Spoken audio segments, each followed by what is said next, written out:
Gue dapet cerita ini dari teman gue yang kuliah di Surabaya. Dan kejadian ini di kampusnya salah satu PTN di Surabaya, tepatnya di daerah Sukolilo. Nah, kalau lo pada penasaran, lo tinggal cari aja deh, ini namanya kampus apa. Jadi kejadiannya itu di tahun 2018. Gedung jurusannya temen gue ini tuh baru jadi sekitar 2 tahun lalu dari kejadian ini. Jadi tahun 2016 tuh. Oke. Kejadian 2018, gedungnya baru dibikin selesai tahun 2016. Dan beberapa spot di daerah jurusannya ini tuh masih terbengkalai gitu pembangunannya. Karena kayak bekas rawa sama bekas tanah kosong gitu loh. Oke. Dan gara-gara terbengkalai, dibuatlah kantin sementara di belakang gedung jurusannya ini. Tempatnya tuh agak di pojok, di bawah pohon gede yang lumayan lebat. Jadi kalau siang tuh lumayan adem.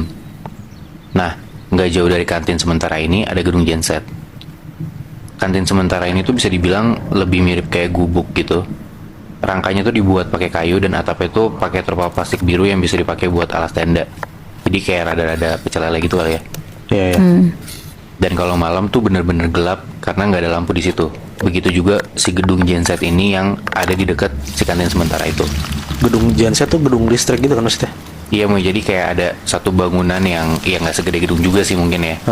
Tapi si bangunan ini isinya genset gitu loh, yang cukup gede ya buat nampung listrik cadangan buat si jurusan ini gitu lah. Oh, I see.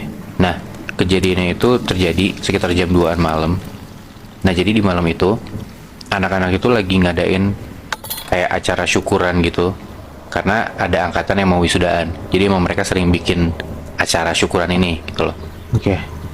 Nah, acaranya tuh mulai dari bakar-bakaran, barbekyuan, itu mulai jam 8 malam. Dan biasanya tuh mereka nutup dengan minum-minum. Jadi kayak ya nggak syukuran kali ya sebenarnya ya, acara selamatan kali ya.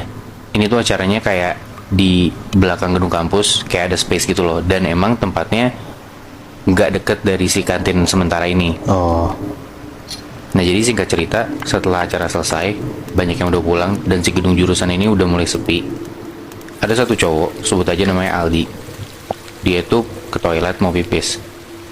Setelah keluar toilet, Aldi ngeliat dari jauh ada 2 orang temannya Aldi ini jalan ke arah kantin.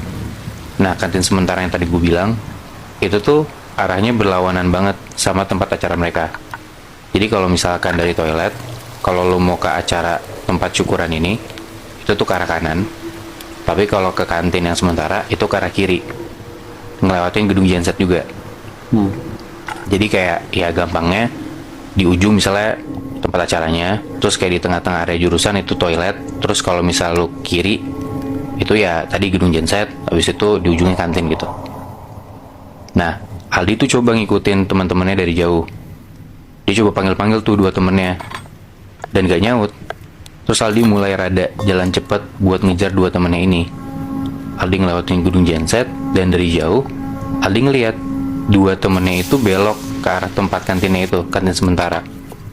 Tapi pas Aldi samperin, pas dia udah sampai kantin, ternyata nggak ada siapa-siapa. Kantin sementara ini kosong gitu aja.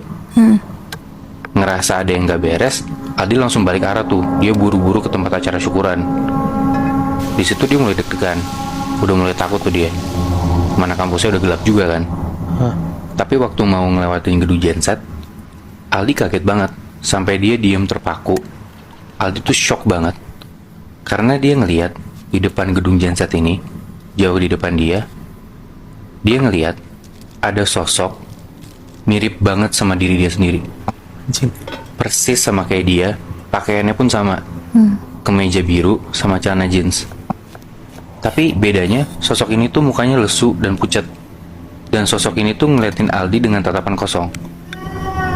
Aldi diam beberapa detik, tapi akhirnya dia bisa gerak dan dia langsung lari ke arah belakang.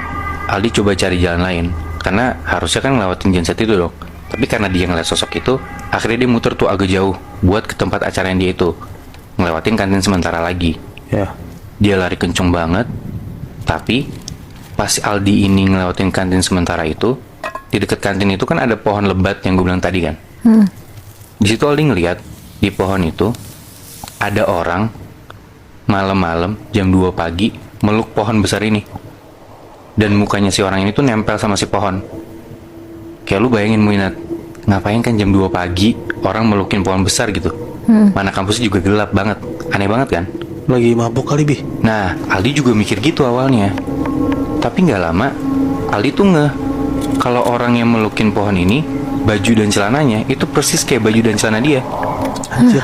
Ada dua orang yang sama berarti. Nah, dan yang bener aja Muy, tiba-tiba orang yang meluk pohon ini nengok ke arah Aldi. Dan ternyata mukanya persis sama sosok yang Aldi lihat di gedung genset tadi. Yang mana, iya mukanya Aldi sendiri gitu loh. Aldi langsung lari kenceng banget ke arah tempat acaranya dia. Dan dia nggak berani ngelihat ke arah belakang lagi. Sampai di tempat acaranya, Aldi langsung buru-buru ambil tas dan ambil barang-barangnya dia. Di situ beberapa teman Aldi yang masih ada ngeliatin Aldi keheranan dan nanyain, Aldi kenapa kok buru-buru? Dan mukanya Aldi tuh pucet ketakutan banget. Tapi Aldi nggak ngangguk sama sekali. Dia udah nggak kepikiran apa-apa selain cuman ya dia mau pulang aja ke kosannya gitu loh. Langsung lah Aldi cabut ke parkiran motor. Dan begitu sampai di motornya, Aldi langsung hidupin motornya dia dan buru-buru mundurin motornya. Tapi tiba-tiba dari belakang ada yang megang pundaknya Aldi. Seketika Aldi kaget banget. Perasaannya campur aduk tuh di situ. Tapi pas Aldi nyoba buat nengok ke belakang, yang pertama kali dia lihat itu ke arah perut orang yang megang pundak dia. Oke. Ini duduk di jok motornya kan, Bi? Enggak Muy, masih berdiri.